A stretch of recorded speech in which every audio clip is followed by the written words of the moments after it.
I went to hear Bashevis speak at Brandeis. And this is when Catherine, I think, was still at Wellesley, so a long time ago. And it wasn't very satisfying reading. But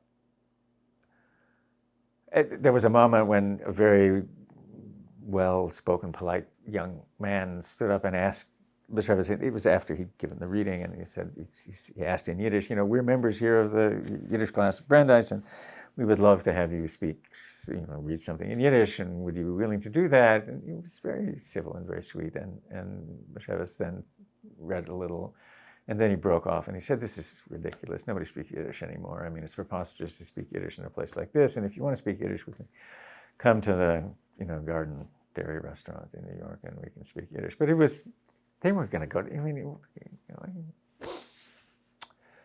Anyway, so I sat around feeling disappointed and talking with Catherine Hellerstein. In fact, we were both feeling disappointed. And we stayed long enough that when we left, Singer himself was leaving.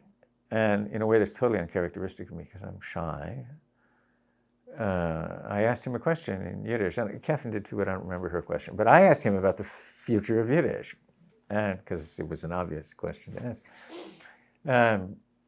And he said something like, the future of Yiddish, 100 years ago, Yiddish was on the brink of doom, and 50 years ago, Yiddish will be on the brink of doom, and right now it's on the brink of doom, and 1,000 years from now, it'll still be on the brink of doom, but it'll still be there, or something like that. And I as pessimistic and dismissive as Singer was about Yiddish in America, what he said in that improvisation seemed right. I mean, it's an endangered language, but it's got a lot of people defending it, protecting it. So I feel very happy about that.